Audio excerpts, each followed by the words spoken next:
Absolutely. Here you go. I just need it back as a G2. It's the best. It's the best on the planet. So, at the end of life, if you have wrinkles, it's because you laughed a lot. And if you have gray hair, that means you cared. And if you've got scars, that means you lived. Let me repeat that for you guys. At the end of life, if you have wrinkles, it's because you laughed a lot. And if you have gray hair, it means you cared. And if you got scars, it means you lived. Now, I'm going to be very honest. Most people on the planet are very good at doing the first two. It's very easy to laugh. We've got a funny society. We live in America. For God's sakes, we have the Jim Gaffigans and Kevin Harts and all that stuff of the world. We've got YouTube, Vine. We have all this stuff that is so funny, it's unbelievable. The best one that I've seen lately is, have you ever heard of Aussie Man Reviews before? Aussie Man on YouTube? Yeah. He's this Australian guy who like goes crazy about just basic videos, which are hilarious. The one that I showed my wife last night was one where a kangaroo had a dog in like a chokehold, and the owner runs out in the middle of the field to like confront this kangaroo and punches the kangaroo in the face.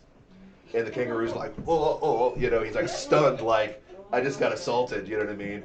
And all the kangaroos were probably just having some fun, but the owner came to his aid, and it's hilarious to see that. It's so funny to see the things that your family, your friends do. I know every time I call my brother, I get a laugh out of it. It's hilarious. I call my brother probably every other day. It's weird since me and my brother have both turned 30. We actually care about each other now. It's weird. That's going to happen when you turn 30.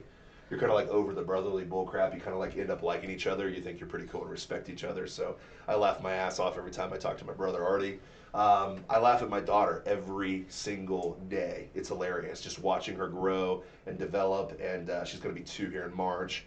And the stuff that she says is absolutely hilarious. Her new thing is booty. She can say the word booty, which is hilarious.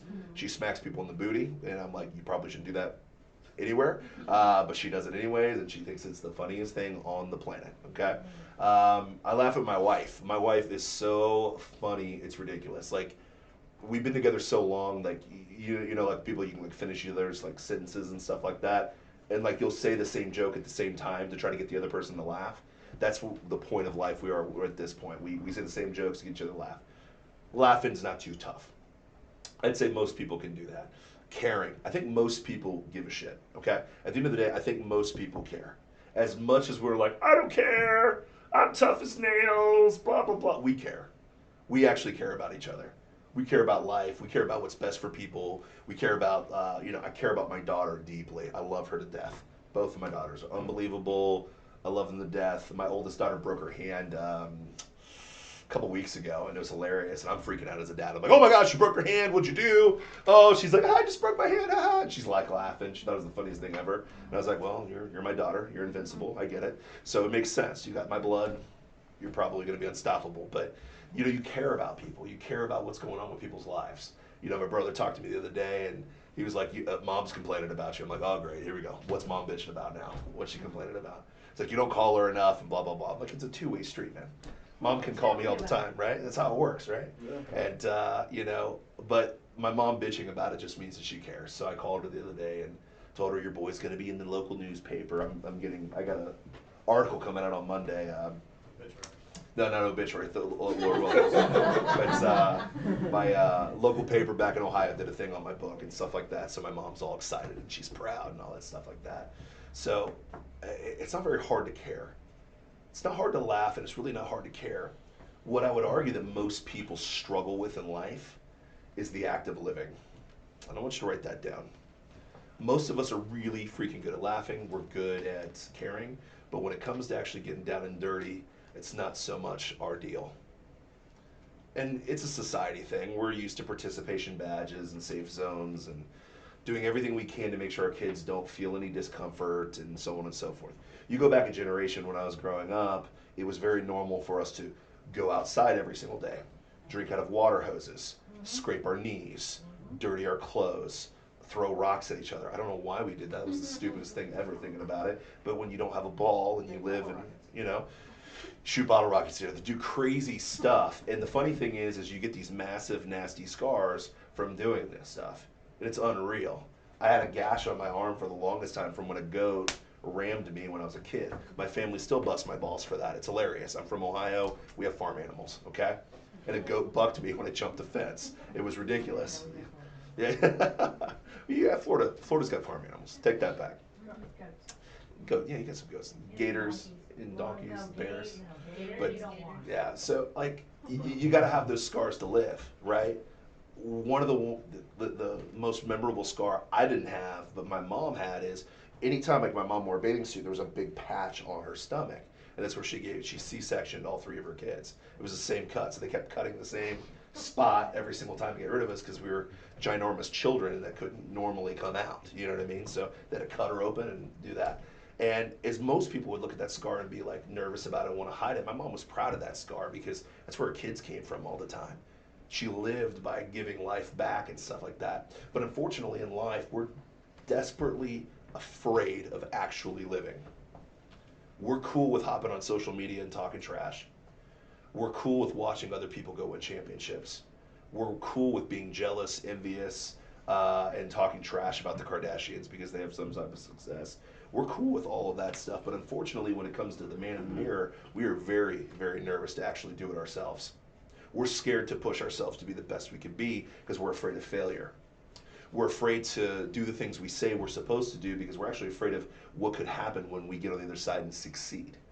We're afraid of talking big and actually following through and becoming that millionaire that we've always wanted to become because God knows what could happen when I get to the other side. What I'm going to encourage you to do today is this, guys. Listen, get a bunch of wrinkles and laugh. You're going to have a great life. It is what it is. The fact that you're breathing today is a blessing from God that you are alive today, period. The simple fact that you care, that you have people around you, if you look around this room, we give a shit about you even if nobody gives a shit about you at home. We care, all right? But even at home, I'm sure you've got people that you love and care about and want around your life. What I'm going to encourage you to do is do something that most people won't, which is get some scars in this industry. Other jobs do not require scars. It doesn't require scars to flip a burger at McDonald's. It doesn't require scars to hand somebody a drink from a bar as a bartender. It doesn't. It does not require scars to punch in and out at a job where you're doing a TPS report. It doesn't require scars, well, maybe if you're selling fireworks, that might be a little bit dangerous and stuff like that, you know what I mean? But it doesn't require scars to do basic stuff that nobody gives a shit about. To do the things like running your own company, to do the things like running your own team, to become a leader, to make as much money as you want to, requires scars. And I'm going to tell you what our scars are in this business. You ready for it? People are going to tell you no. Now that's debilitating to some, but if you really think about it, if you were parented correctly, you heard that word every single day most of your life. Did it make you terrible or did it make you better? Oh, weird.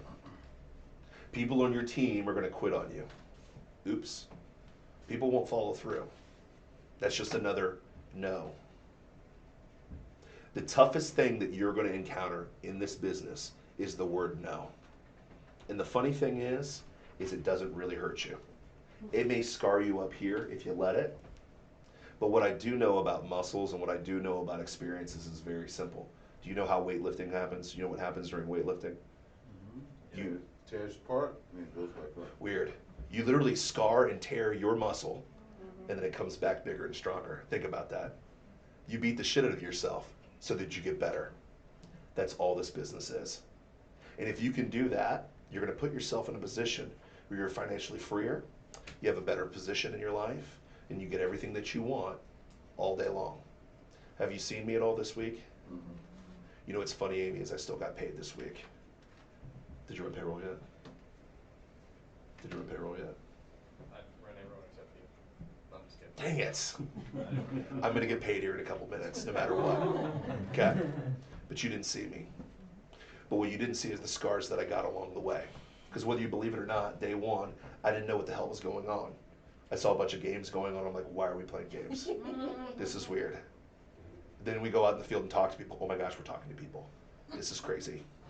There's no way I'm going to close somebody in 3 days. And then 4 days later, you close somebody, you're like, I had this the whole time. What are you talking about? I'm awesome at sales. Then you're gonna roll a couple donuts where everybody tells you no all day, and you're like, oh my gosh, I gotta quit. This is too hard. And you're gonna go through the ups and the downs and all the crazy stuff that's going on. And I'm gonna encourage you. All those are the scars of living. Write that down. Just the scars of living in this business.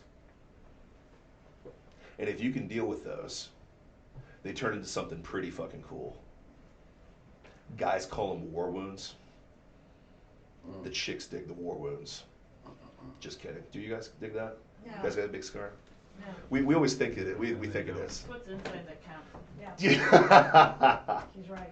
But here's the deal: the war wounds. The funny thing is this: do you know what owners talk about when we hang out with each other? All the shit you went War through to wounds. get All the to where all the you are. war wounds we went through to get to where we are now. It's funny. We're willing to deal with the no's. We're willing to deal with the scars to get where we wanted to be. So now we're laughing to the bank, doing whatever the hell we want to. Deciding how much we want to spend at the bar this time, or how much we want to donate to this charity, or how much time I want to spend with my wife, or spend $45 on Mexican food yesterday. Don't judge me, Or right? where you're going on vacation. Or